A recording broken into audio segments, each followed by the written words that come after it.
Hi guys! Welcome sa YouTube channel. Ako po pala si Jess S. At yung content ko ay nag-cover ng mga guitar leads, mga guitar parts. Pero ngayon, yung content natin ay medyo naiiba kasi ang i-content natin ngayon sa video natin ngayon ay tungkol sa crown na subwoofer, yung Crown BF18SW, yung passive nila na subwoofer. So, ang i-review ko ngayon guys sa subwoofer is kung ano ang tunog niya pag may drums na, yung hindi lang yung music. Kung sa live situation, kung like may banda, merong drums, kung ano ang tunog ng kanyang out pag may drums na. So in short sa video is tungkol ito kung ano yung tunog niya pag may naka-out na drums sa sub. So disclaimer guys, hindi ako expert sa pag-mix ng tunog ng drums. So, tiningat-tinga ko na lang based sa experience ko kasi bandista din ako, din medyo familiar ko yung tunog ng drum sa out. Kaya parang doon ko na lang i-base yung timpla sa mix. So, hindi natin patatagalin guys. Let's go! So guys, ito pala yung sub natin. Side by side, sa left and right. Hindi ko na lang sila pinagdikit guys para makita natin yung true potential niya, kung kaya ba niyang magbuga ng bass na may punch pag pinaghiwalay sila.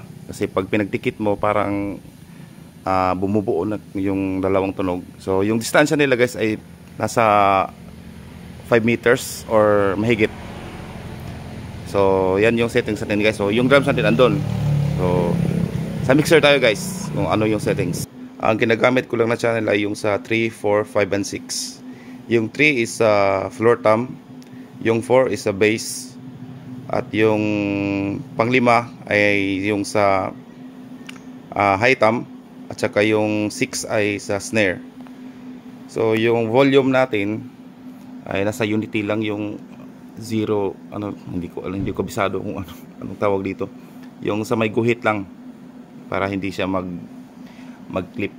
Then nag-add lang ako ng groupings para medyo may boost sa volume niya.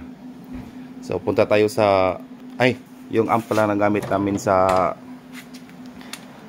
subwoofer guys ay itong Tucson na P9500S. Kayang-kaya niyang dalhin yung 1000 watts. Bagay na bagay sa kanyang RMS. So yung sa mid kasi nagtuwi lang ako guys kasi sira to, at saka yung itong Kevlar sira. So ito na lang ginamit namin, yung Sakura. So sa drums naman tayo guys. So ito pala yung drums natin guys. Disclaimer lang guys sa pagdi-demo ko ng sounds.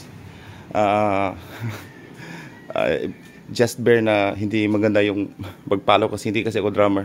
Ang sa atin lang naman dito is madinig natin yung output ng subwoofer. Kaya pagpasensya nyo na guys yung palo ko. So yung mga mic pala natin ay yung mga dynamic lang lahat. Ito yung Shure na PJE model. Hindi naman yan ganong kamahalan. Yan yung kasi may mas mataas yung high response nito, kaya siya yung nilagay ko dito sa floor. Then sa snare ay yung RJ58. Yung carbon copy ng ng Shure na SM58. Then yung sa high tom, mabibili nyo lang yan sa mga music supplies, mga sound supplies. Tsaka yung sa bass, ayun yung yun yung isa yung dynamic, hindi yan din pang bass. So nilagay ko na lang sila sa snake para andun na lahat, sa saksak na lang sa mixer yung kabilang dulo ng snake. So sa demo na tayo guys.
So yun guys, tapos na tayong mag-demo.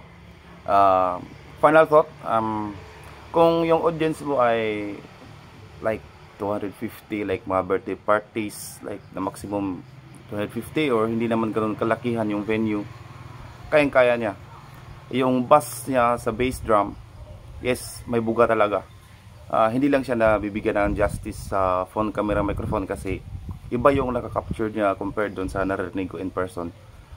So, para sa akin, goods na. Kung wala tayong budget pambili doon sa mga high-end, dito na tayo sa Crown. Okay lang naman siya. Parang yes, kontento kami sa na-purchase namin na subwoofer, which is good.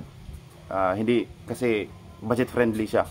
Sa ganong halaga, meron ka ng quality na mapoproduce na sound like sa low end. And guys, yun lang guys. Sana mag-subscribe kayo sa channel ko at huwag kalimutang i-like at i-share yung video ko at i-hit yung subscribe button at saka i-all. At see you in the next video. God bless.